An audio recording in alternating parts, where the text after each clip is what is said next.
this time, I'd like to introduce David Pollack from the Community Security Initiative. David? Good morning, Seth, and good morning, everybody. Welcome to our 2022 edition of Consultants Corner, where the Community Security Initiative tries to help you in mostly with a focus on organizations that already have grants and want to figure out how to best spend their money. I just wanted for a second to note that there will be a nonprofit security grant program this spring. The greatest likelihood is it will be released sometime mid-March, between the middle of March and the end of March, which means that it will be due somewhere around Pesach. So we urge everyone, if you are thinking about doing a grant application, please get started now. Number two, if you have any questions today, please either email them to csiquestions@jcrc.org, which is on your screen, or put them in the chat box and we'll get to them. Don't worry. Don't get anxious. We're going to try to answer everybody's question. At this time, I want to turn over the presentation to Dov Horowitz and Ilya Yamansky. Thanks, Dov and Ilya. And your whole team is here to help you make your organization safer and more secure. Thanks a lot. Bye-bye. Thank you, David. Good morning, everybody. Your RSMs are here to help you, everybody. At this point, I'm sure you know your regional security member from the CSI team. You know, every member of this team, including obviously David and Mitch and myself and Ilya as consultants, we really do enjoy this and we love assisting you in moving this forward. But as we say every week, when you have some real questions, your DHSES rep is always your final say. Before I go further, in general, I'm not going to present a lot of new material today. We have some amazing content from Ilya. We're going to go a little deeper into the RFP process. That's really what we want to start enabling you and your team to do. So I'm just going to do that recap we always do and go through a couple questions we're starting to see, just because, you know, as you go deeper and deeper, as you get into it, that's when you start learning, wait, I have more questions. So I think we can put the slides up, Seth, if you're able to. Remember, if questions on the chat on the side, or you can use CSI_questions to always reach us if we're not live doing this session. The next point, while we bring up the PowerPoint, is like we always say, and this is worthy of being the second bullet on our recap slides that we always cover, is always take good notes and save all documentation, your meeting notes, your discussions with vendors. You might even want to save, it's probably an email, but your communications with your rep and your communications with us, with our team. It's very important. You know, every year they, like we said, they get stricter and stricter. They could come for a fiscal visit to your location. They could come for some sort of more technical audit. And remember we had that guest speaker that showed his binder. You know, that's really just keeping it all like that organized from the front end will definitely help you later on. So then the next very important points, which I'm sure we've beat to death already, before you move forward, before you contact vendors, your contract must be executed. That's whether you have the hate crimes grant or that's whether you have the NSGP. You always need at least the contract executed. And as we talked about the last few weeks, if you do have an NSGP, you have to have your EHP approved, right? So many of you should have submitted, hopefully all of you have submitted your EHP. So now it's a waiting game for you to get that approval from FEMA, which will come through your state rep saying either more questions or more information is needed. That's fair, that's expected, don't be alarmed. But this is actually a good time during this waiting game is to start developing your RFP materials, right? So when you do get your approval, right, like we said last week, you're gonna make your advertisement. You're gonna start collecting interest from bidders. You have to tell them what you want. You have to tell them what exactly it is that you expect from your program. Now, you're not going to maybe say exact brands and exact detailed spec, but we have to be able to relay what we're expecting from our program, what the goals are going to be, and what the end product should be like, including just professionalism of the installation. You know, it's very important too. So moving forward, we talked a little bit also about the procurement rules. You probably heard this from your rep, from sitting on the DHSCS webinars, from sitting on our webinars. You basically always need 3 bidders. Now I say basically, kind of like how Moses announced the plague of the death of the firstborn. right? He didn't say at midnight, because technically, if someone could argue there's a little nuance, it wasn't exactly midnight when it happened, and therefore it must not have been a plague from God. Sorry to bring that in at the last week's segment. But basically, just assume, basically, you always need 3 bidders. It just will make your program much easier. It's very rare where you won't. So you assume always need 3 bidders. Now, if your projects are over 10,000, like we said, which most of your projects are, that's when we need to do the process we talked about last week, where you must advertise in a local paper and you must utilize the sealed bid process, meaning your committee does not review the bids you received till you're together. You open your email at one time and you use that scoring matrix we talked about, which we'll see again over the course of the coming weeks. We also talked about the MWBE requirement for the hate crimes grant, right? The minority and woman-owned business enterprise requirement, that's 30% of your award. Most of you for the hate crimes grant got a $50,000 award, so it equals $15,000 must be dedicated towards your MWBE. Do this first before you spend the rest of the grant to make sure you either found the MWBE or you will move through whatever other processes you need before you move on to non-MWBE vendors. Like we said, the CSI team is here to help you. This is what we're here for, right? From actually assisting your security programs in general, being a resource for you and helping you navigate these grants.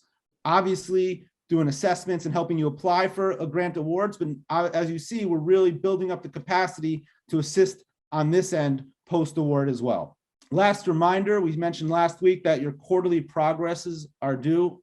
So most likely for the NSGP awards, because if you got the most recent NSGP, the federal grant, you actually technically were awarded it last year. So you were live the first quarter. You could probably say contract wasn't executed, but we signed it, or preparing our EHP. There definitely is what to report. That is due at the end of January.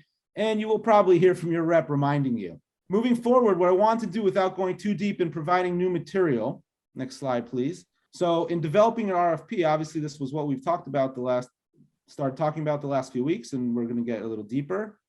How much assistance do you think you're going to need? And if you do think you need assistance, reach out to us, please.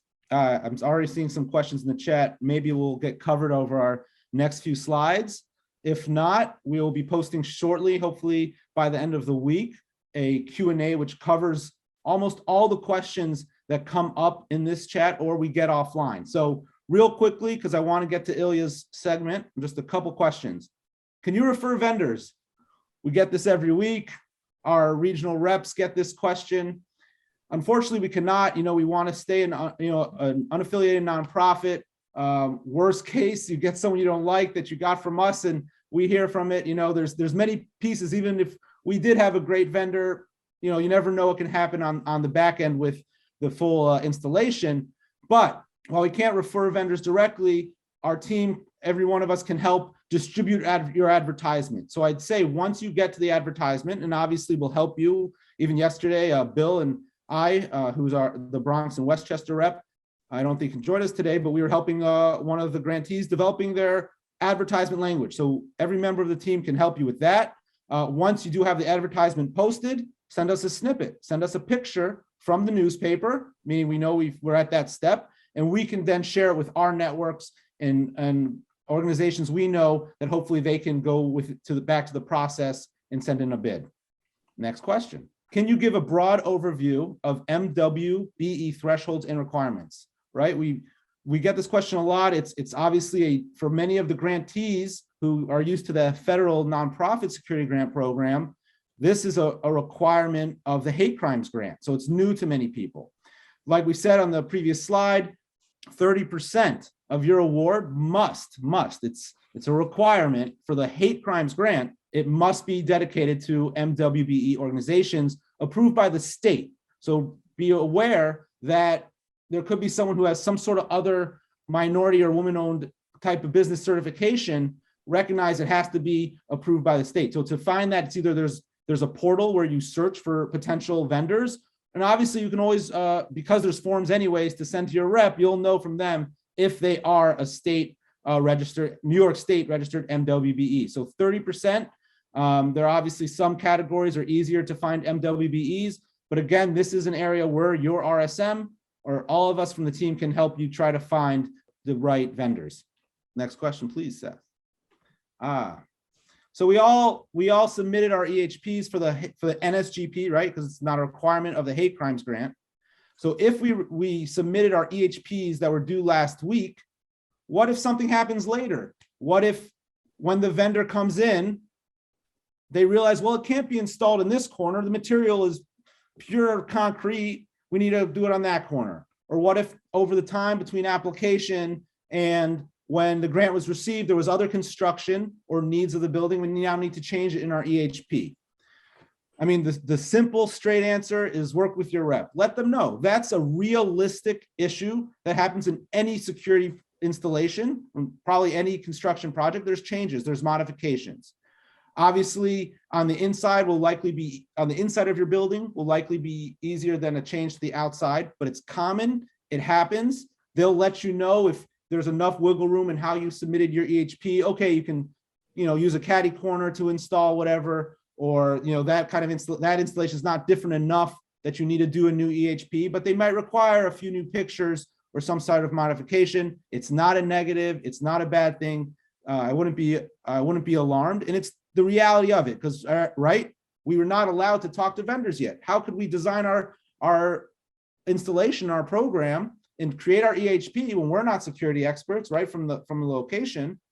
And then when we do start doing the walkthroughs and talking to bidders, and we start realizing what is the reality of the installation, short story is changes are expected, and work with your rep to let them know what you might expect to do. Next question. Similarly, on that same concept, let's say we know we've got our EHP approved, we started our installation or about to start, but we have a capital project coming and we're going to do major renovations on our building. Or we've heard the question, we're moving in a couple of years, and if we're moving, we're probably not going to bring this hardware, this door that we installed, or the software that we are using to run the program at our current location. Again, first thing, let your rep know.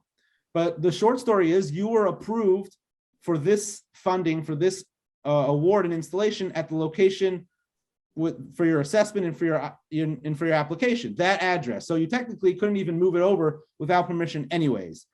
But the reality is, if you can get a couple good years out of your hardware, that's a benefit. The feds and the state will look at that as definitely an increased security level. So it is a win, even if it's not for the life of the hardware.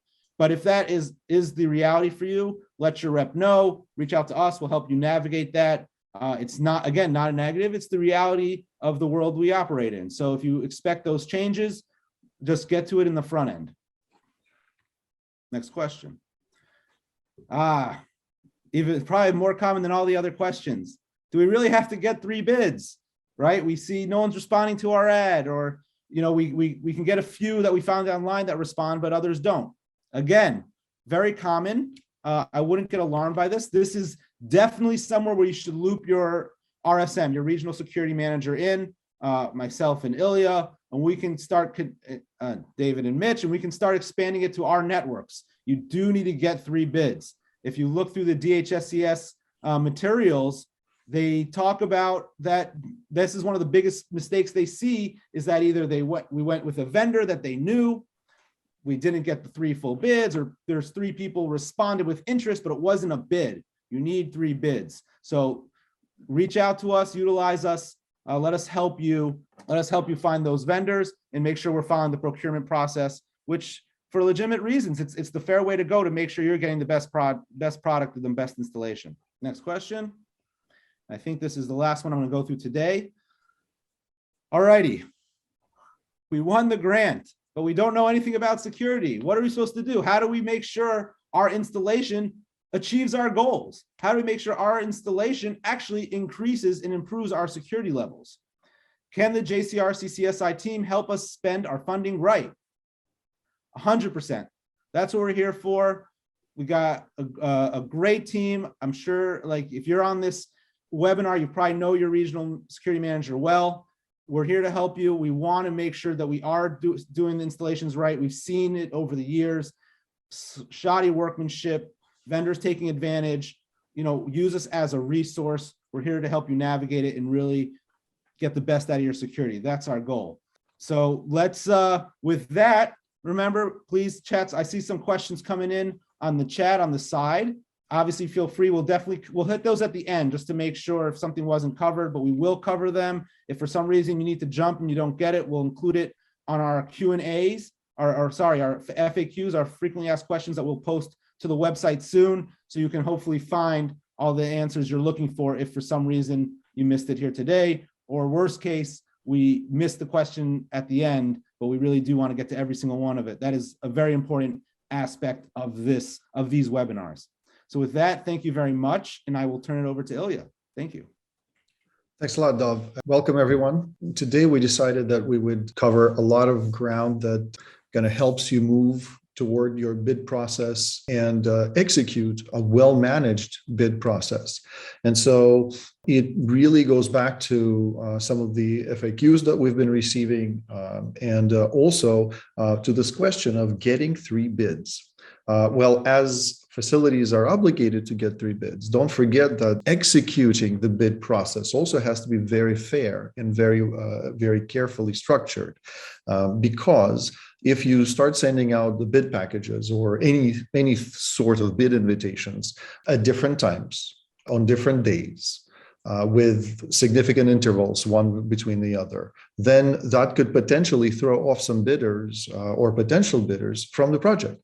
They might become upset that somebody got an advance notice or somebody showed up for the pre-bid walkthrough and they didn't because they didn't get the invitation in time. So all sorts of things like that could be seen as very trivial, but unfortunately spoil the whole process. So we will try to offer some pointers. Obviously, because these are recorded, these pointers will be available later on our website. And so you can always go back and watch this webinar one more time. Obviously, fast forward through pieces that are less applicable to you at this point and stay on points that are more applicable to you. But Seth, if you can please move us to the next slide. I've said it many times before. I want to repeat myself yet again. It would be a mistake to move with the bid process if you haven't yet appointed a project manager. The project manager is an individual who would be guiding the internal team, whoever are the stakeholders within your organization. At the same time, this person would also be managing the flow of information, documents, and also communicating with third parties, be it vendors or advertisement agencies or newspapers, wherever you're placing your ads. So this person would be the person who will be organizing a lot of those efforts. So it's very important to have someone in that project management capacity. The same individual will be responsible for creating schedules, obviously supported by different members of the team, but having a single person who can then decide what needs to be done and then delegate those activities and monitor the schedule and how those tasks are being completed is the best way to move on with your projects. So get the project manager in place. Then what we've found very, very useful is because a lot of facilities have either learned the process of creating an EHP or are currently in the process of creating one, it's very useful to refer to that approved EHP document to start isolating scopes of work. Because we've seen these questions pop up once in a while through our webinars as we've been kind of engaging with your peers, is like, well, we want to get, let's say, security lighting and video surveillance from one vendor, or we want to get window film and access control from one vendor. Sometimes, then frequently, this is possible, but in a lot of cases, these types of scopes are delivered by different contractors.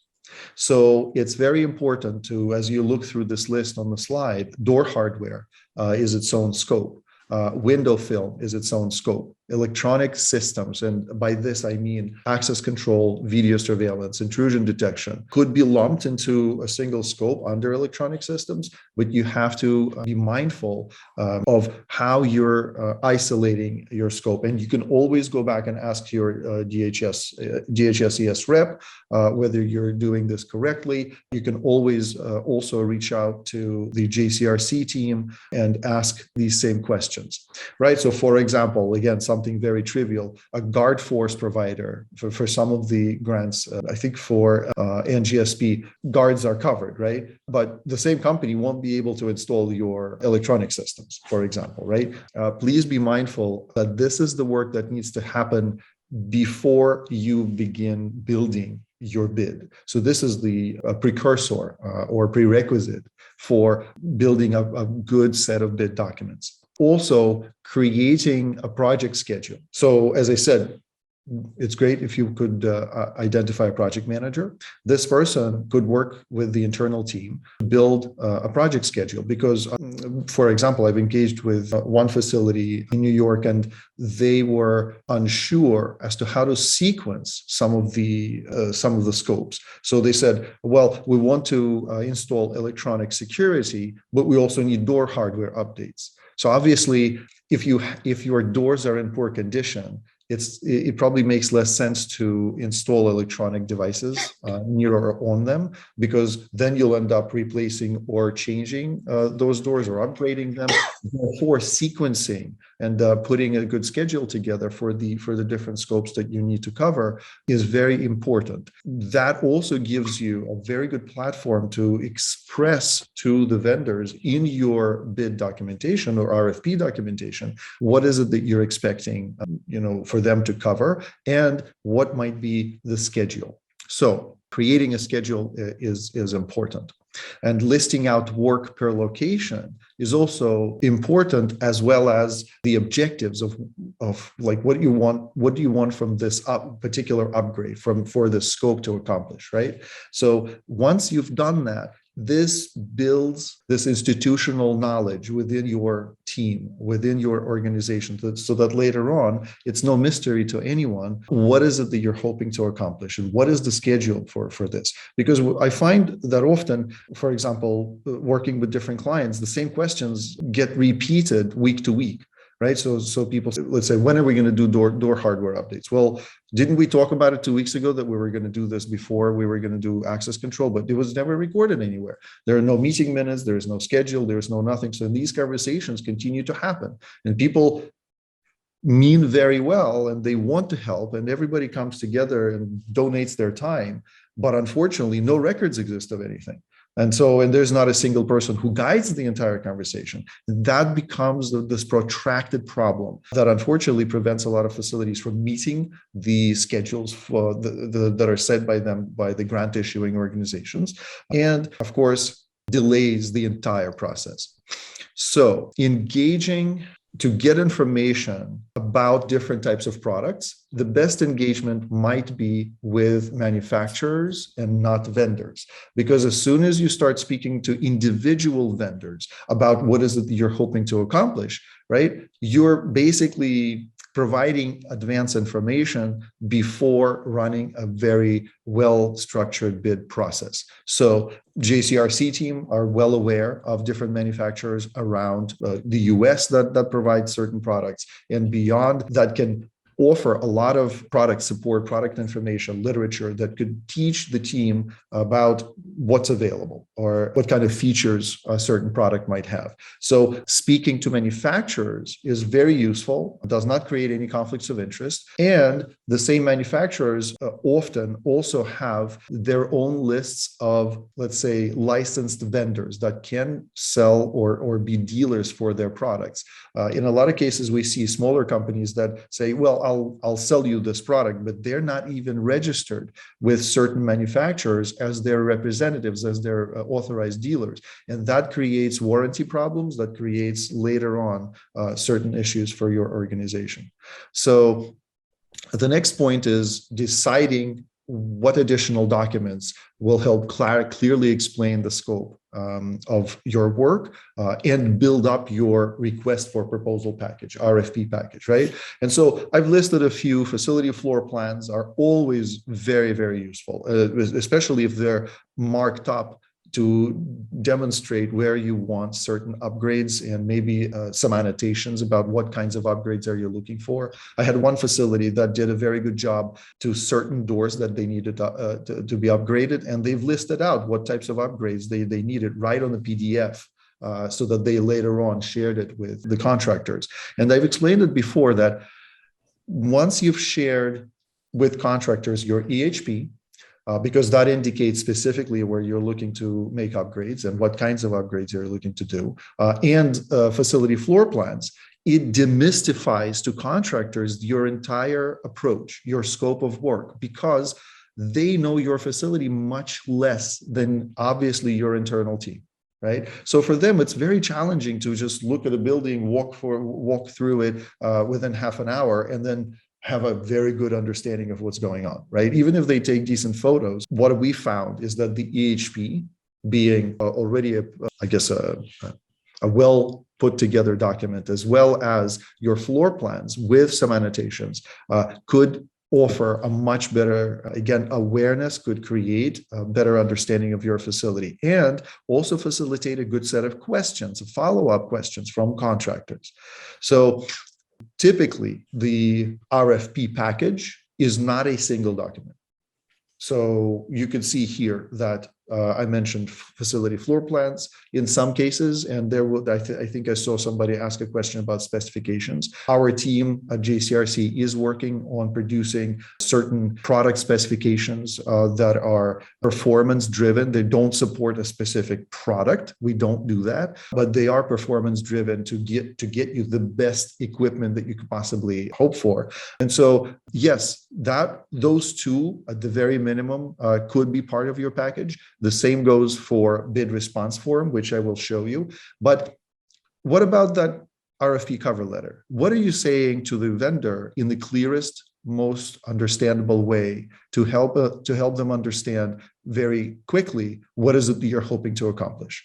The RFP cover letter does that for you, where you put basic information about your organization, and you share with contractors what are some of the key milestones of your scope, and then you share with them what would be the initial schedule for your process. Now, and by process, I don't mean that you'll tell them we want to install things in the month of January, right? But by process, I mean, when will you distribute, let's say the RFP has been distributed together with the RFP cover letter, right? When will you have your first or one facility walkthrough and pre-bid meeting on site? When are you hoping to receive and complete the question period, right? Because you want to give contractors the ability to ask you questions, right? You don't want them to give you bids in a week without having an opportunity to clarify things, right? And again, because they don't know your facility as well as you do, so they want to understand as clearly as possible what is it that you're hoping to accomplish and what some of the limitations are, and so that RFP cover letter, and we'll give you a sample to look at, is a very good vehicle for you to offer contractors both awareness about your overall scope of work or several different projects that you're hoping them to cover. At the same time, it gives them an understanding that you are trying to manage your project as well as possible, and that you will be on top of things and you will be helping to guide the vendor throughout the entire process. So one last point before we give you some samples is the process of pre-qualifying vendors. Now, I heard earlier, Dov had one of the frequently asked questions is we're having hard enough of a time even getting 3 bids or getting some responses. And that's completely understandable. Hopefully, again, JCRC team is working on a program to solicit replies from the community, who the vendors have been for certain facilities, which vendors stand out for their quality, for their time to respond, and for the types of projects projects that they've completed for the community. So hopefully that database will begin to grow. And again, thanks to yourselves and your peers. So, but pre-qualifying vendors is very useful. Here is why. Recently, I ran a project and we were trying to get 3 electronic security bidders. And my client asked me to just look into their history. We did get names for certain firms. They did express interest, and then I started checking online for some of their reputational issues and some of the, commentary about their performance.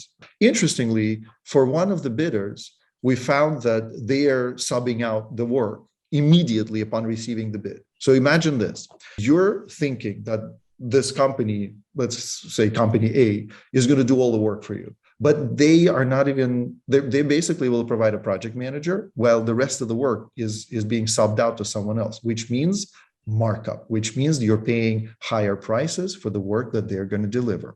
Secondly, there were very unfavorable replies by the subs of that company who didn't get paid in time by the same company that is hoping to bid on this project that I'm hoping to complete for our client, right? So sometimes you can find information directly online, but there are other ways of checking bidders' qualifications. Sometimes all you need to do is just to call a few peers of yours and say, have you ever worked with this company? What have they done for you? What kind of scope have they completed? Now, I'm saying this not only just to kind of push this back to you as the participants, but I also wanted to mention that JCRC is also undertaking this, as I said, the program to try to solicit a lot of that information up front so that it'll be helpful for the community going forward. So anyway, pre-qualifying bidders before you even created your shortlist in some cases is very, very useful, because on another project just recently, one already awarded contractor filed for liquidation and walked off. And now we have a significant delay in the project. We have this uncertainty about, well, okay, so fine, I started this project and this company can't deliver the work. What do I do? What's my workaround, right? And the information about this particular contractor's liquidity was widely available. They were completely in debt. They had no money to spend on anything. Okay, they couldn't afford to pay salaries to their employees. So please be aware that there are simple ways. Some of them are, let's call them grassroots. Some of them are available online, right? And hopefully JCRC will also come in very soon with an additional platform where you could get more information about different companies. Anyway, let's move on to the next slide. All right, so let's start at the very top here, right? So this is a sample. I'm not saying this is a template that's going to work for everyone, but here is how one organization took the time to create this RFP cover letter to introduce the project or the different scopes to different vendors that they were soliciting bids from. And this went out together with the following documents. So the RFP cover letter was one document. The second document was the EHP. The third document was the set of floor plans for the facility with annotations done by the local team within the organization, probably the project manager or maybe a few people on the team, right? So then there was a set of bid forms that were also sent over to the contractors so that all of the information they would be putting together as far as the unit pricing, labor costs, and everything would be very clearly stated so that it would be easier to compare things apples to apples when you've received the bids. So at the top of the letter, very, very simple and straightforward. Hello, here's who we are. Here's a link to our website. Thank you for being attentive to our project. And very clearly explaining bullet by bullet, or point by point, what is it that we're trying to accomplish. Okay, so, and if you scroll down, Seth, just a little bit, right, you'll see, you can read some of these points, you know, that the organization is trying to articulate to the contractors, where they're not they're not writing, a war and peace, but they're listing out some of the key criteria of what is it that they're hoping to accomplish for the project, right? And then if you scroll down, one very important statement, and it goes into specifications sometimes, I highly recommend that you use it in your RFP letters if you choose to create them. We strongly recommend that you do, but the words "don't assume anything." You should be telling contractors to not assume anything, because otherwise they pretend as if they don't own certain pieces of work, or they might say, well, you never told me. Believe it or not, this simple phrase is used widely in the construction industry. Most specifications, even very formal specs that are put together by large architectural firms for projects as large as the Hudson Yards in New York, they have the same phrase in general conditions in the specifications. Okay, do not assume anything. If you have any questions, if you want to clarify something, please come back to us.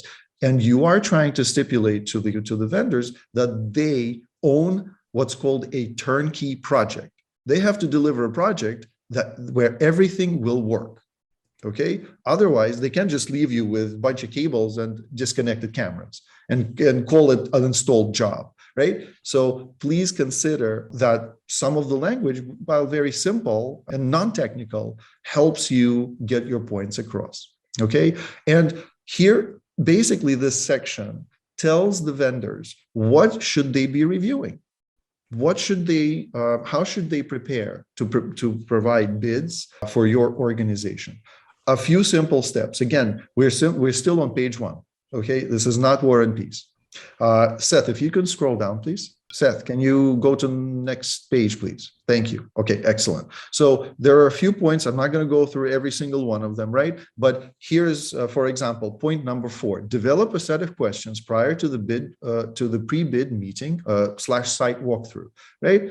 Sometimes, again, trivial information, but you should be telegraphing all of this up front so they can all prepare at the same time and understand what should they be thinking about. Okay, now, in fairness, a lot of vendors understand how to conduct themselves and what to prepare for the pre-bid meeting or during the bid process. But you know what? The more clear you are about your steps and how you want to run the bid process, the more they'll understand that you're actually treating this as a professionally run project. Okay, the more of such language exists in your RFP letter, the better your, the better your position will be with the vendors. Okay, and if you can scroll down, Seth, just a little bit more, we're almost at the very end of the letter.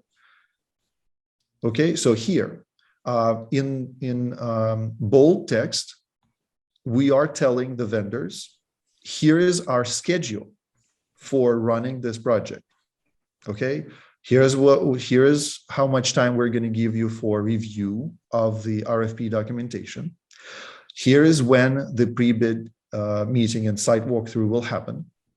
Here is how much time you have for any questions to be delivered to your organization and for you to be able to answer them. And by the way, when you receive questions from vendors, it's best to answer them, to send your answers to those questions to all 3 bidders or to all bidders that you're considering. Okay, don't just reply to a single bidder who asked that question.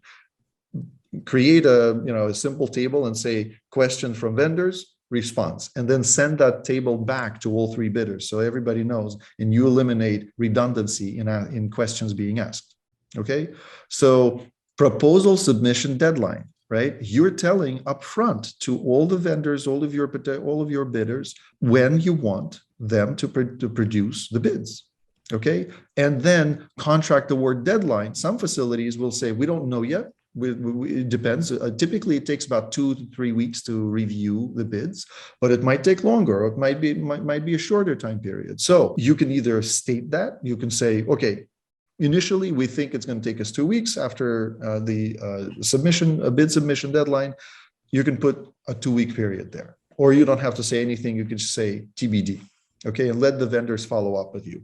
The important part is when they do follow up with you and they ask you, when will you announce your decision about the award, right? It's very important to reply promptly, because in the current market, as we're finding out, a lot of vendors have a lot of business and they're picking and choosing their projects. Okay, so please be aware that the longer it takes for you to reply, they're also evaluating you as a prospective client. If you sit on your response for 2 weeks, for 3 weeks, and they hear nothing from you, they understand in New York, everybody is a bit jaded. They understand how things work. I got you. But because the market is very busy and the vendors sometimes don't have enough bandwidth to cover all their projects, they're going to go to the best possible clients they can look at. Okay, and if you don't reply to them and you give them some runaround, they can say, you know what, we don't want the client like that. So very importantly, and again, I go back to my original statement about having a project manager.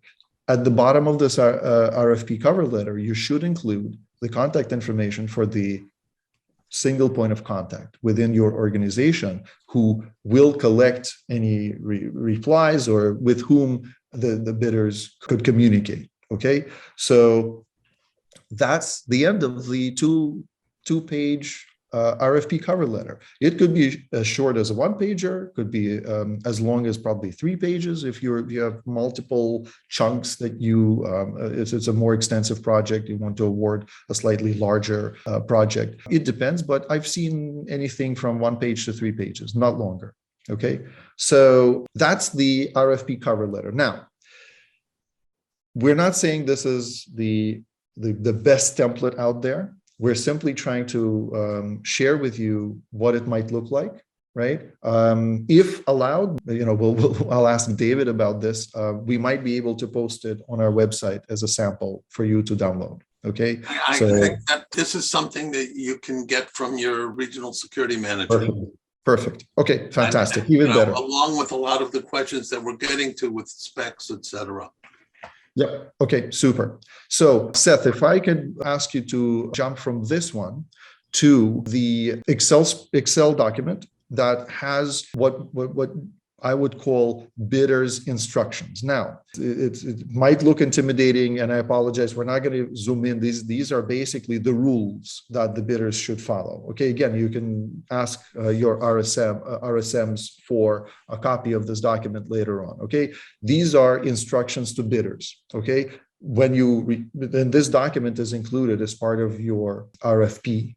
Okay, and you simply are outlining, this is a more professional way of telling the bidders what they should be doing, unit pricing, how do they need to provide it so that it standardizes their replies. Because I've seen 3 bidders, right? One of them sends you a single letter saying, we will deliver the entire project for $100,000. And they provide nothing else. They basically give you a lump sum and a promise. Okay. Then another bidder under the same project gives you a very extensive spreadsheet with unit prices, labor costs, and everything else. How could you level the bids? You're never going to be able to, because you have a lump sum and a single letter saying, we will do the work for you for $100,000. And then you have a spreadsheet that gives you unit prices from another bidder. You'll never be able to level it. So right here is a document that guides the bidders as to how detailed they need to be. Seth, can you go to the next tab? Again, what kind of information they need to provide. Again, this is some description. It could be variable, obviously, depending on the type of a project. Okay, jump to the next one. Right, so in a lot of cases, some of the projects, it's very useful to know what is both the unit prices, but also the labor rates, because sometimes the labor rates might be a bit higher than normal.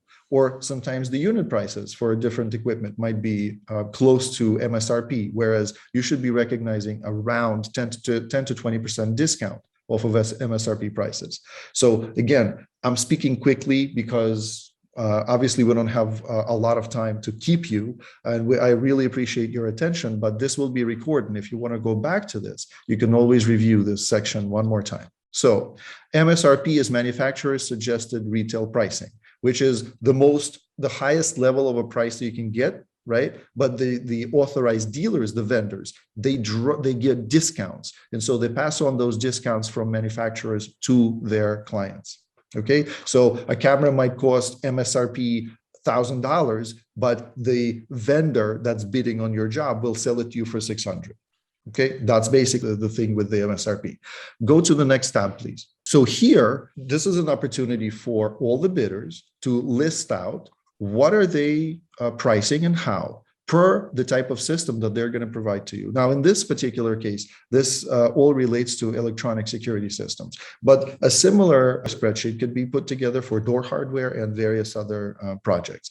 I suppose that when we're dealing with window film, right, you might have obviously fewer lines horizontally and vertically, but with that also, don't forget, window film is sold as a product, but it also entails labor costs. So you would want to understand. And obviously, it also includes shipping, it includes warranty, and so on. Let's go to the very last tab. This is where different vendors can then list out unit prices. So this is the last tab for them to include unit pricing. Again, they can demonstrate to you what break out the materials by unit price, by model number, and so on. And so it's much easier when you're using a standardized format and you drive that standardized format, much easier to receive bids that you can later on carefully level and understand what costs what and what will you be charged in terms of labor costs, any miscellaneous equipment, and so on. Okay, again, to take a deep breath. And we don't expect that you will have copied all this and you will have understood this from this very quick presentation. The idea here is to simply nudge you in the direction of thinking about what standardized forms you want vendors to use when they reply to you with their bids, so that you can more easily level them. Now, again, something like this is probably more suitable for electronic security systems for a larger project, larger organization, and perhaps for a small project, it might be an overkill. And we're having internal discussions about what might be the threshold, and we'll come up with that, and maybe we'll design something a little bit simpler. But in any case, you can have a look at that template if you reach out to your RSM and just evaluate it and make it simpler for yourself. That's fine. One comment, even with window film, I would have a column for attachment systems. Absolutely. And installation of attachment systems. Why did I say that? Because we find out that so many of the installations over the years have been done without attachment systems, and therefore the installation is basically worthless. Absolutely. And many facilities have suffered from this. This way it calls to the vendor's attention that, yeah, you want this done right. Yeah, absolutely. And there's a lot of vendors who don't want to get involved in that. Absolutely. And David, to your earlier point, probably the best idea for any one of the attendees is to engage with the regional security manager so that they can guide you through a document like this. Okay, you probably don't want to spend hours and hours trying to dissect it and understand it for yourself, but we as a team can help you simplify them and can help you arrive at something that you could share with the vendors and say, okay, don't invent your own spreadsheets because they'll never look exactly the same. Every vendor has their own spreadsheet and they don't look alike. That's the thing. There is no standard format in the industry to provide you unit pricing and labor costs. And sometimes vendors are very happy to hide those numbers. Don't forget, they don't want to be too transparent with you. They don't want you to know how much markup they're making on their product. I had a client recently who specifically told all the vendors, tell me how much money you're making or what percentage you're adding to the cost of the equipment and to your, let's say, to your labor rates. Okay, so they needed it for their own accountability, for their board, and for how they evaluated the value of the bids. Okay, but vendors are happy to give you a single letter saying, I'll do you the job for $100,000. That's the starting point. That's the worst case scenario. Okay, try not to get yourself into that situation. Okay, Seth, let's jump back to the slides if possible. So after you've sent the RFP package, as I said before, communicate promptly with the bidders, okay? Because just like yourself, they're evaluating you as well. They also pay attention to how quickly you reply, how thorough your answers are, and so on. Conduct a pre-bid meeting and site walkthrough. I cannot stress this enough, how many times I've seen clients, unfortunately, having awarded a contract and not a single site walkthrough has occurred. They've awarded the job without having the contractors actually walk the job site. Okay. A lot of your facilities are historic sites. Not all vendors have good experience working around historic facilities. So you should be very, very careful and give those vendors an opportunity to understand where, for example, they can run cable and where they cannot. Okay, there will be certain portions of your buildings where they absolutely shouldn't even touch anything. Okay, so vendors must understand that, because for additional slack of cable, they have to price that in. For additional run of conduit, they have to put a little bit more money to reserve that conduit so it terminates at both ends. Okay, so those things are very important. Responses to requests for information, RFIs. In the industry, it's called an RFI, request for information. That's when vendors ask you questions to clarify certain points before they submit their bids. Okay, so respond to RFIs as quickly as you can, but you should drive the schedule for when vendors can ask questions, because they can pepper you with questions an hour before they have to submit a bid. You don't want to end up in that situation. Okay, manage everybody's time accordingly and give yourself some breathing room to finish replies to questions and then give vendors a little bit more time to give you the final bids. Ensure that bids arrive by the deadline, or grant an extension to all bidders. There is a process where you don't have to drive everybody crazy during a busy season. Okay, vendors have their busy seasons as well. So sometimes one of the vendors out of three will ask you, hey, do you mind if I get an extension? We have like a lot of project work, and that's a good thing, right? Where they're being transparent with you. They might not be able to come back to you with a well put together bid, with a quality bid by your deadline. So that should stop you and give you an opportunity to think, do you want to offer an extension to everybody? But how much of an extension? That should be your choice. And I've seen where bidders play with that also when they ask for an extension, right? And then they ask for a second one, right? That is when you should start asking questions. Do we even want a bidder like this? If they can't organize themselves to get me what I'm asking for. Typical original time for bidders to submit their bids is 2 weeks, okay? From the cutoff date when they finished asking questions. Give them 2 weeks to come back to you with a bid, okay? I saw Dov raising his hand. Go ahead. I'll add on top of that, right? We talked about, and many of us who've been through this experience, that sometimes it is difficult to get the needed 3 bids. So that could be another reason why you need to extend your deadline. That's perfectly legitimate. But like Ilya said, make sure everyone has that same information to keep it a fair, even process, that the deadline's being extended. Right. And please be transparent with the bidders about your plight. We are hearing often, David's been in this situation, the whole team has been in this situation, when the facilities just can't get enough bidders to be interested, or enough bidders with the level of experience and the qualifications that can work on the project. Completely understandable, but please be transparent with the bidders that there could be late arrivals, right? I did have a project where one bidder showed up 2 weeks into the process, right? But all other bidders were aware, and we were being as fair as we possibly could. Everybody got an extension so that the other bidder could catch up, and so that there would be no, how shall I say, no claims that somebody was treated unfairly. And unfortunately, in our litigious society, you don't want to open yourself up for any liability that you didn't manage the process properly. Okay, so when I say that you want to receive bids by a deadline, I also mean that you should send them out at the same time to all of your bidders for this same scope. Okay, so the RFP package needs to be sent out at the same time. The way I do it typically is I go to my email client, I write an email to all the bidders. I could put them in BCC so that the bidders are not aware of each other, even though it doesn't matter because they'll see each other at the pre-bid meeting if you run your project properly. So I schedule that email to go out at a certain hour.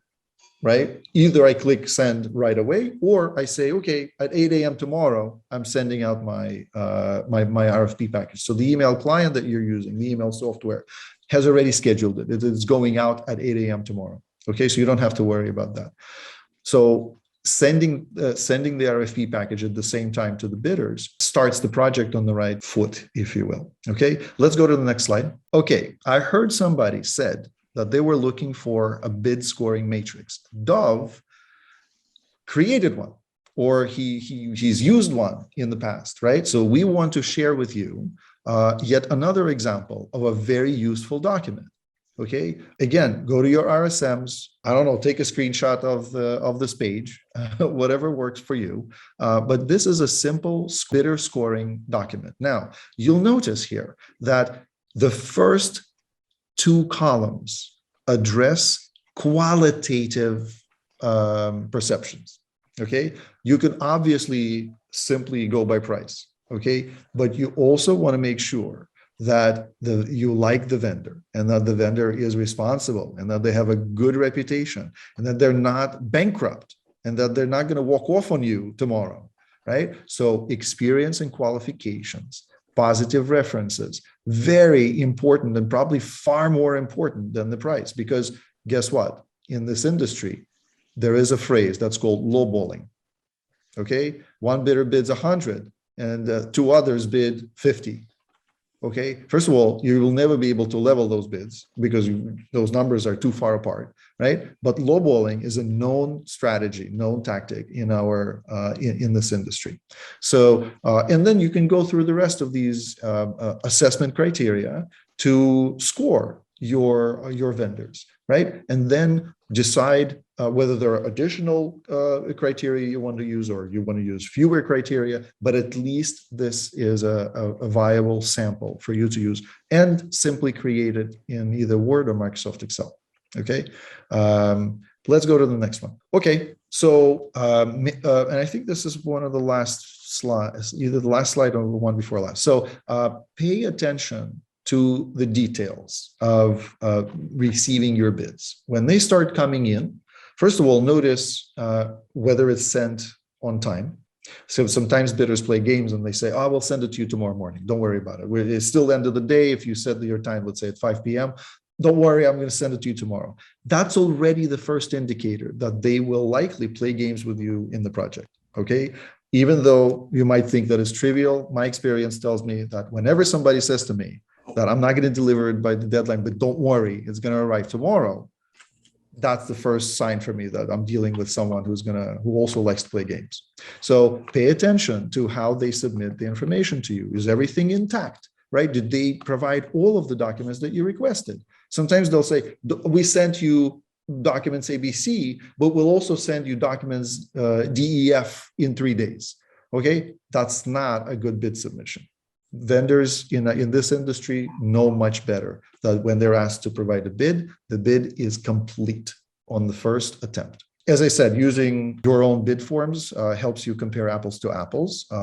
Basic understanding of products and system features helps quite a bit. I had a client who wanted to saturate the front of their facility with about 7 to 10 cameras for about, I want to say about 30 to 40 feet of space in front of their building. They wanted to add like 7 to 10 cameras, okay? Only to realize that they only needed maybe 3 or 4. So they could have saved themselves a lot of money, but they simply didn't understand how the products worked. They didn't understand what was available, what the viewing angles are for video surveillance. And unfortunately, we're planning on too many cameras to put in. Okay, so try as much as you can. And I understand that a lot of this effort, a lot of the time is donated by volunteers at your organizations, but try at least to have the project manager learn a little bit more about security technology, security hardware, okay? And the RSMs are there to help you. And very importantly, watch out for banned products. Some of them are widely discussed in the media and also on JCRC's website and on other channels. I can name at least two, Dahua and Hikvision. Those are the names that should be very familiar to you. If they're not, please take a note. Okay, those are banned products. If you install them, there will be no grant. Okay, you will not have money to cover that system. You may have money to replace a system that you already have in place with another brand, but they won't cover Hikvision or Dahua. Okay, now. By the way, Elia, we have found during our assessments that certain quote unquote American brands have used these cameras. Yep. And we look at behind the initial label, and we see that grants will cover the replacement of any Dahua or Hikvision equipment, but if you install it, you are not going to get reimbursed. Correct. Thank you, David, for clarifying that. And I want to also share that what David brings up is a simple process that's called relabeling. So meaning that an American company like Pelco or Honeywell, even though you're looking at their brands and you're like, well, yeah, it's very well-known American and global brand, but they buy a lot of components from Hikvision and Dahua. So it might not be the whole camera unit, right? But it might be the lens, it might be the, some chips, some internal parts that are sourced from these Chinese manufacturers that are not allowed to participate in government covered programs. And they are banned by the FTC. There you go. So thank you. That's a more clear statement. So anyway, please watch out for that and reach out to JCRC's team to ask for additional resources on how to not get yourself in trouble by buying banned products. Okay, there's already a major litigation that's been dragging out for I think 2 to 3 years, where an American distributor on Long Island was reselling these products to U.S. government under their own label. Yeah. Okay, so big deal. Okay, before making your decision. Sorry. I'll add in if your locations have received your vulnerability assessment from CSI, from a regional security manager, we include that language on the banned products, so you have it in writing. Pull that up under your camera section, as well as a lot of details, which we'll cover another time, about hardware, some specs that we start including. Thanks, Dov. That just tells you that we're constantly also trying to improve our own products and services and the reports that are going out to you. Hoping for more and more updates and more detailed information on this. Lastly, before making your decision about the winning bidder, I mentioned to you how you should pre-qualify them. But even at the point when you're ready to make your decision, take a short pause and just ask yourself, okay, have you learned enough about this company's reputation? Do you understand enough about the quality of their management, the quality of the project manager, the main engineer, the people with whom you'll be working, who will be responsible for delivering a project for you? Please understand, unfortunately, our industry, when I say our industry, I talk about the security industry or the hardware and technology vendors, right? The quality of knowledge and the experience varies greatly. Could be a person with an engineering degree from a very prestigious school who's never worked a day in their life installing equipment. Okay, so you're going to be in trouble if that's the case.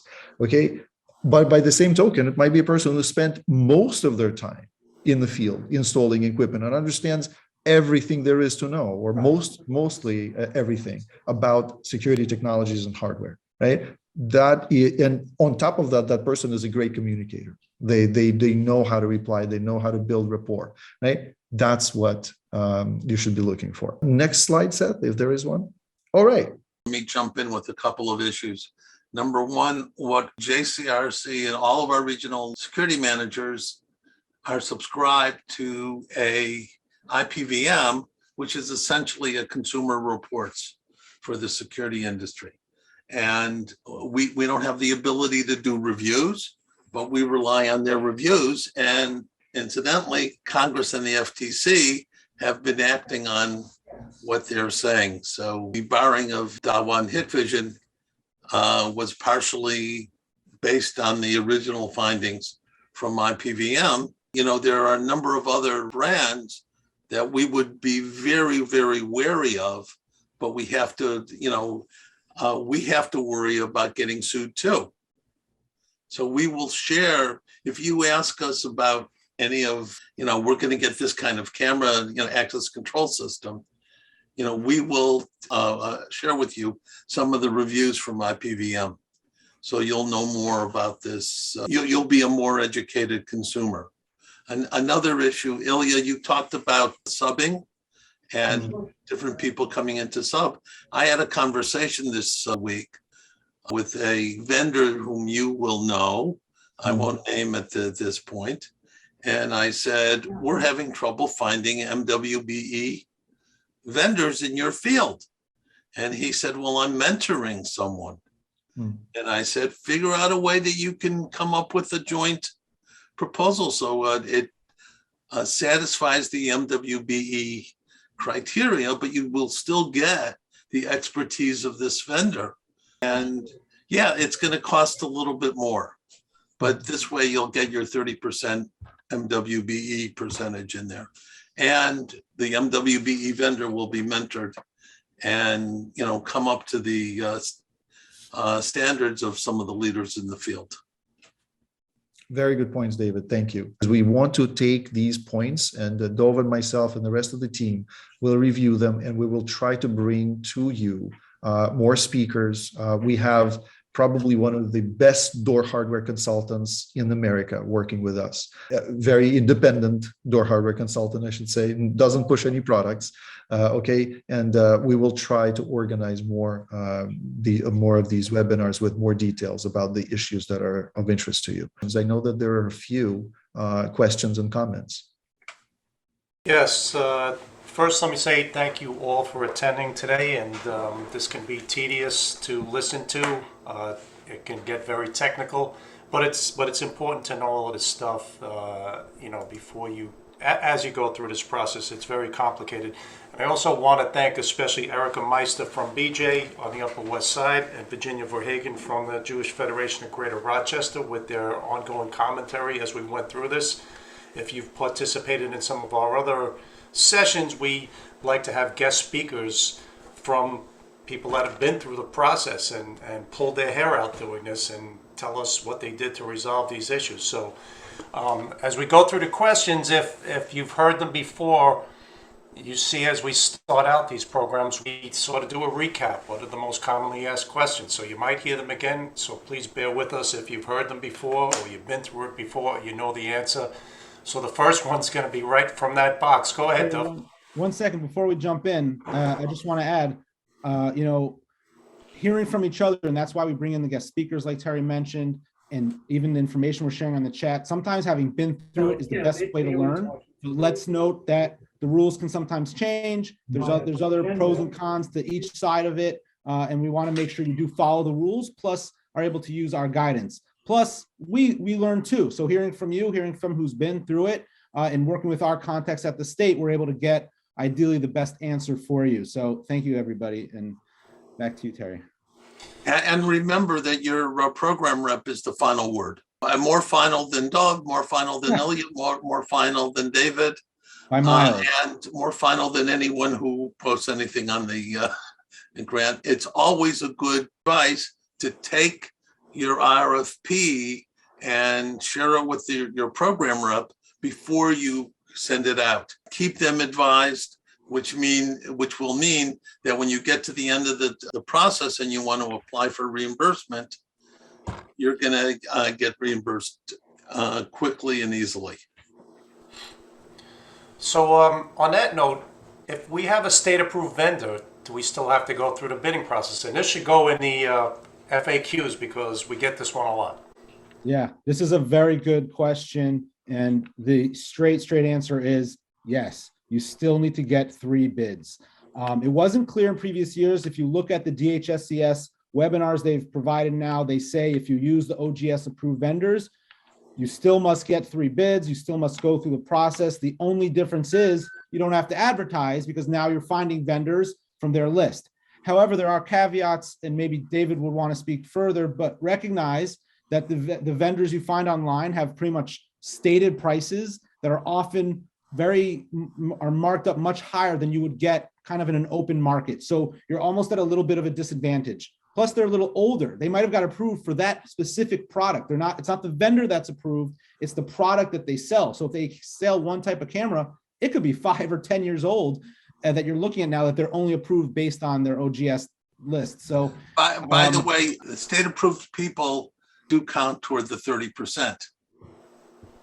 if MWBE, I think they're talking about the regular OGS. The MWBE, there's a clause within the procurement rules that say that the state requires that contractors on the list also do subcontracting and fulfill MWBE requirements. So again, this is something to check with your program rep. Just want to jump in and mention that the OGS lists or any other government lists typically attract larger contractors who are out seeking larger priced projects. So you also have to be aware that their appetite for projects from 50 to 150K may not be very high. Okay, I've had this happen with one facility in Brooklyn, and 2 of the guys from the OGS list came over, didn't take a single note, walked away, and then refused to bid. Wasted a ton of time. Okay, so I want you to be aware, please.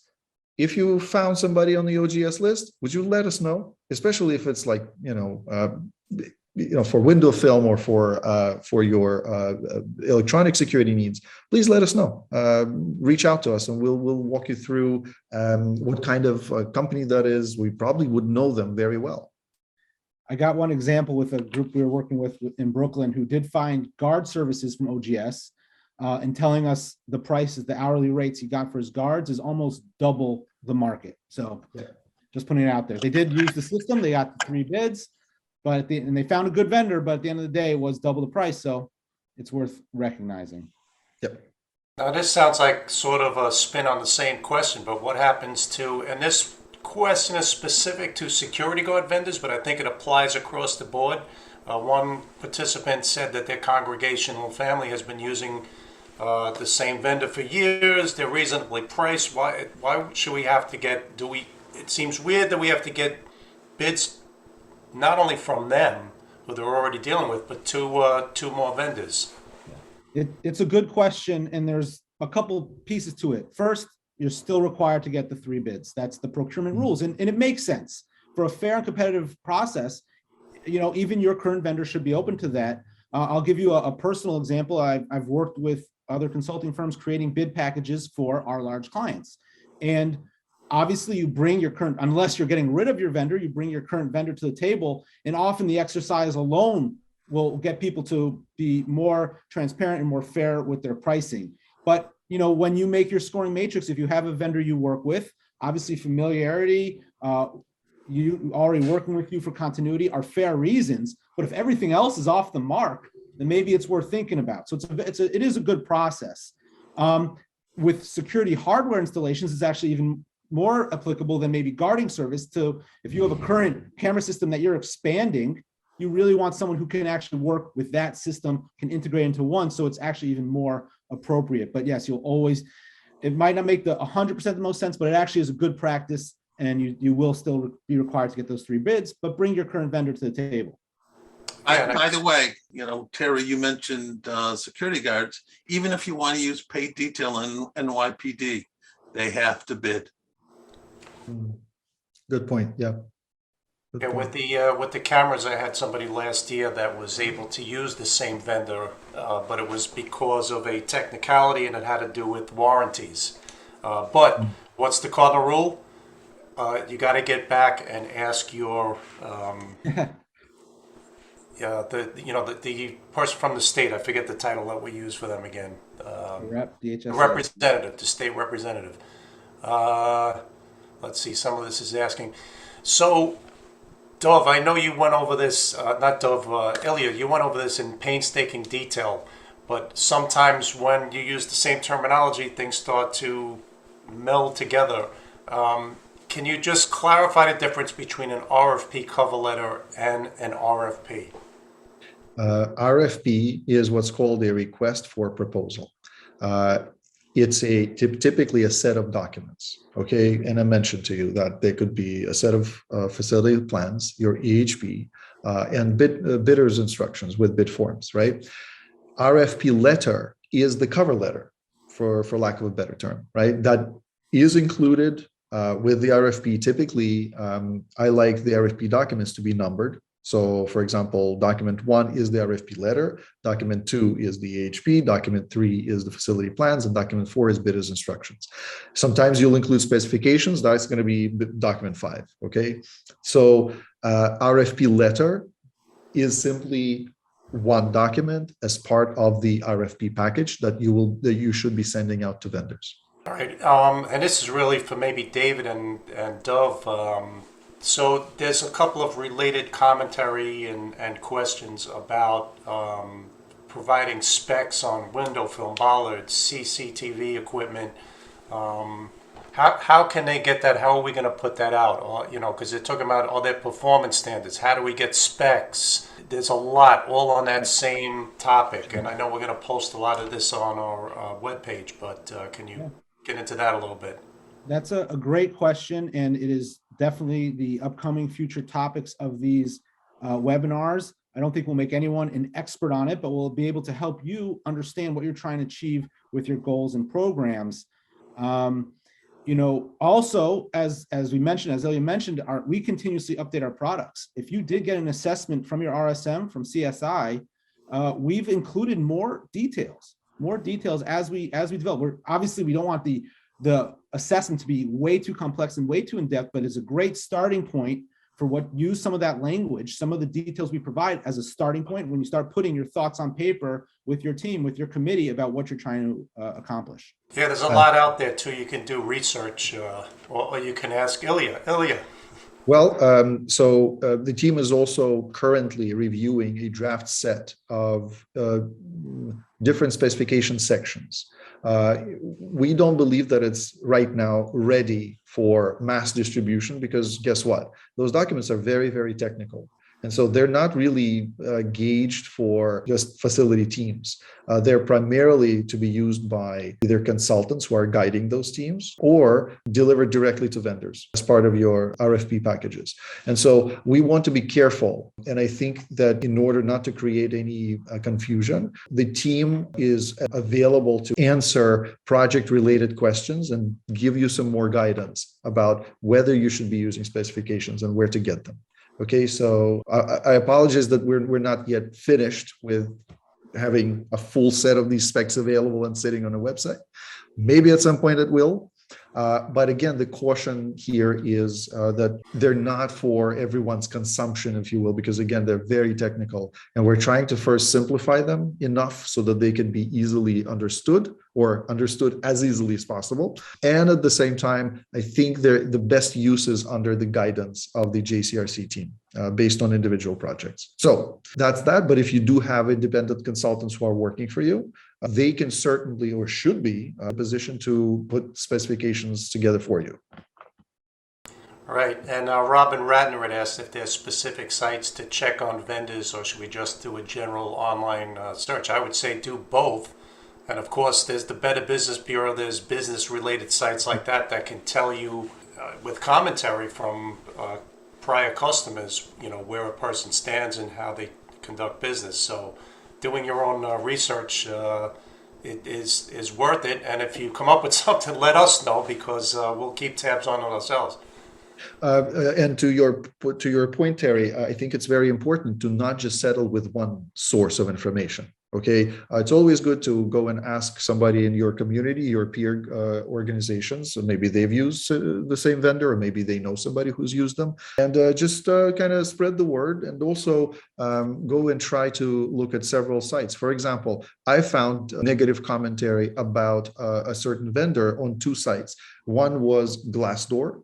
Former employees were complaining about how the vendor was absolutely terrible. They weren't paying them, them salaries on time, or they were just not a good management team. Okay, you take that with a grain of salt, but That is a comment, and Glassdoor typically vets some of the content on their site. Secondly, there were just review sites where, let's say, a subcontractor of one particular vendor came up and they said, well, they didn't pay us money. It's just, I guess, a way you search for that information, but much of it, could be obtained through just Googling it. That's all. Right here, I'm going to throw two real important questions together again, because these ones, I don't want to even answer them. Budget and floor plans. A lot of people don't like sharing that type of information, especially floor plans. But let's start with budget. Should we share our budget with vendors? Yeah, I'll give my first. One at a time. Yeah, it's a great question. We get it all the time. And well, it's answered first from the procurement rules from the state. It doesn't specify. And I think the way I've seen it done both ways. And I'll definitely want to hear Ilya's input too. If you don't put it out there, right, there's a yin and yang.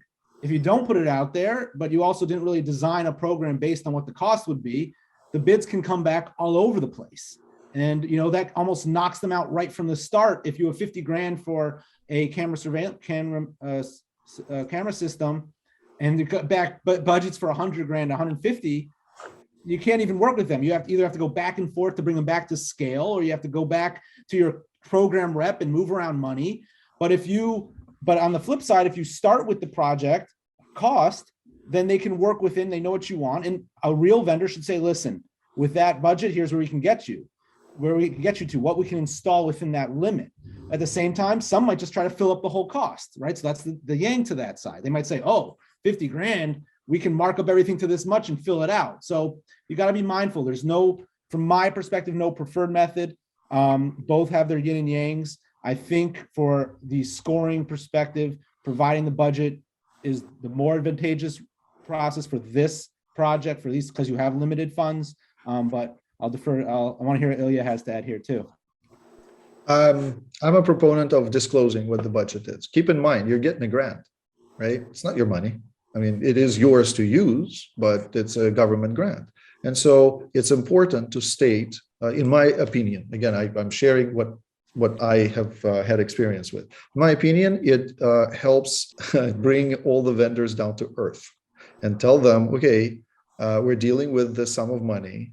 Okay, it has to be spent. Let's understand, help us just, implement a solution that can work within this budget. Now, I like doing that for electronic security systems. I would have to take a pause and think a little bit more if I want to disclose the same for, let's say, door hardware or window film and so on. I probably would still do it. But like I said, really would be project dependent. I would have to understand first what's entailed, right? What's the full scope? However, in my most recent projects, I've advised clients to disclose the budget. Right. How about floor plans, gentlemen? If it's a security concern, sign an NDA, confidentiality agreement, and you're good to go. That reduces your legal liability, and it also offloads the liability on the contractor. So they disclose it, they lose it. Listen, a set of very important, much more important drawings were lost for the World Trade Center, and they were also lost for the UN. Cost them millions of dollars to change, but they were lost, and there were liability, and some companies unfortunately had spent money out of their own pocket because they lost those drawings, but it happens, right? But at least you have a legal document that protects you from undue liability. So sign confidentiality and non-disclosure. I hope you all have those forms and use them. That's it. And I think I see somebody who's asking, do we have a sample NDA? I don't, David? David says reach out. We'll send you it. If anyone reaches out, we'll send them an NDA. JCRC is such a great resource. Almost everything. You went over a lot of stuff on the RFP. I just want to make a commentary here that that Erica made, that she was told to include in the RFPs, quote, bidders must list at least 2 projects that are substantially similar to this project as part of their response and references for each. I think you had something like that in your template. Was that in I don't remember if it was in the cover letter. I typically include that in the specifications when I work with the client. So I typically put it in like a larger spec that goes to the vendors because they're familiar with the spec and where to look for that information. So that's just kind of my technical preference. But definitely, if you're not including the spec, that information should be in the RFP letter. Ask for references to those projects. Now, when those references are provided, please be aware that it's likely the friendly references. Okay, they won't list projects where they weren't successful. Okay, so please take all of that with a grain of salt. And so you should really understand. So for example, typically I ask if it's a technology vendor or even door hardware vendor, show me the photos of your workmanship. Give me a little bit of a taste for how you install things, how careful you are, right? At least that builds a little bit more awareness on your part, how they do their work. Now, of course, they can flood you with somebody else's work, some photos of somebody else's work, but at some point you have to trust vendors that you're dealing with. I didn't want to try to write this in the chat, but somebody was asking about the brands, the prohibited brands, mostly from China. How do you spell them? So I know one is Hikvision, Hikvision. Yes, correct. Dahua is Dahua, Dahua.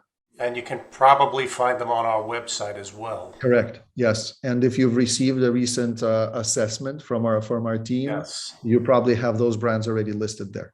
There's a specific footnote in last year's presentation for a nonprofit security grant. The prohibition is included. It might have to be updated because the prohibition has gotten stronger. Yeah. Well, they're also chasing a lot of American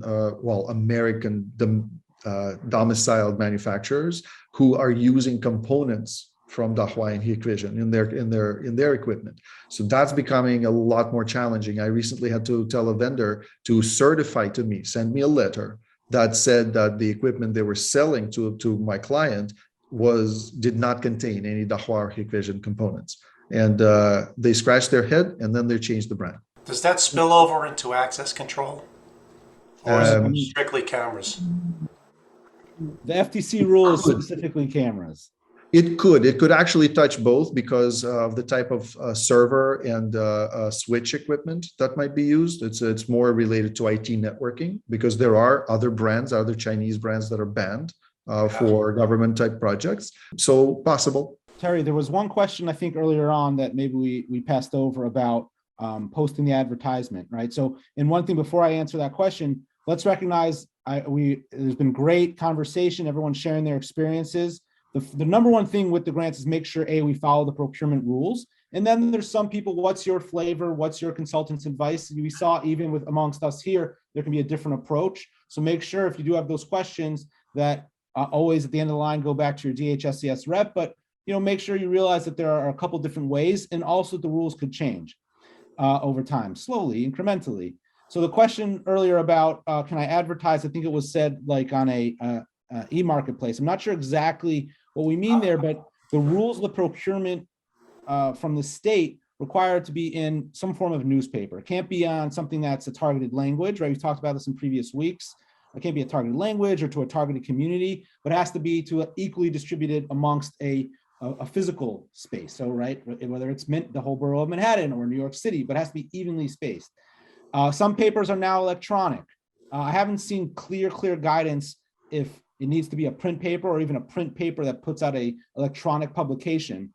But one thing I have noted that DHSCS has said, and it wasn't so clear to me, and I just want to clarify, is that people ask, can we put it on, can we social media, or can we put it on some of these other electronic mediums? They said it's a good supplement. And of course, it's good to put it out there more to get more eyes and more bids. But for the procurement rules to follow your rules, you need to have it in some form of newspaper, some form of regular publication for the set amount of days like we spoke about in previous sessions, and for a set amount of, and making sure you follow those rules. There are a couple other comments I saw within, regarding MWBE and other questions. We have covered those in previous weeks. I didn't see a specific question that we didn't answer yet, but obviously we're building every week and we can't cover every topic or we won't move forward. So make sure to look back. And if And also that, we're going to try and make sure our Q&As, if you had to jump early or you didn't see the answer to your question, we're making sure to add it in the coming days to the website. All right, you can cut me off at any point, but it makes sense what you're talking about. As long as you follow the rules, I don't see, in fact, what we've proposed to do and we're going to do is once you post your advertisements, we're going to get that out to a wider network via our connections, and it's all electronic. So we're just bringing people's attention to the fact that you are advertising. So it sort of makes sense that you can post it in these different social mediums that you may want to make people aware of the fact that you're accepting RFPs. Do you want me to continue with questions? We got a few more. I'm here. All right, we'll keep ahead then. Can you speak about hardening or replacing historic wooden doors at a future webinar? So that's not really a question we can get. What do you think, Dov? Yeah, well, we saw the poll. There were definitely questions about doors. So we're definitely going to be in coming weeks. We'll talk about door hardening. I think that'll be an early topic, and we'll make sure, or we'll try to ensure we talk about the some of the limitations on doing this, especially with the limitations of the grant. Yeah, I'm glad that doors was number one, because we always talk about that. People love electronics and they love gadgets, but if your door is in bad shape, all the other stuff doesn't matter. The police love videos because now they have it, but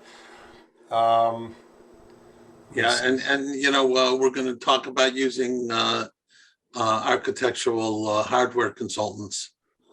People who really know how to harden doors.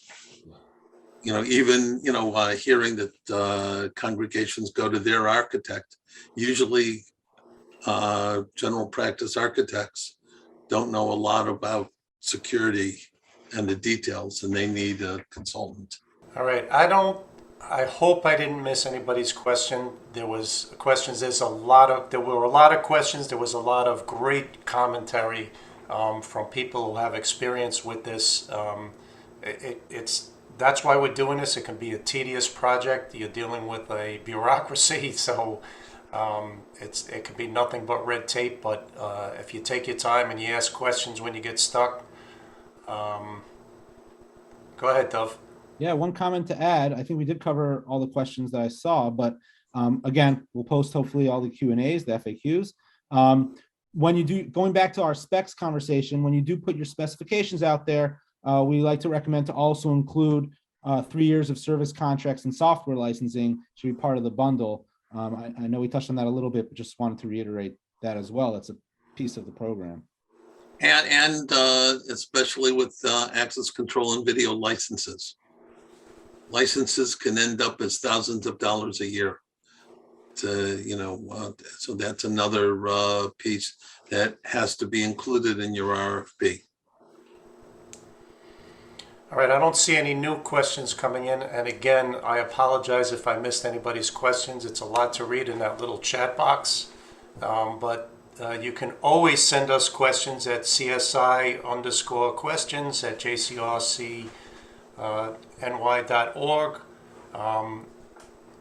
We didn't post all of the regional security managers' email addresses, but they can be found on the website, and most of you have them already.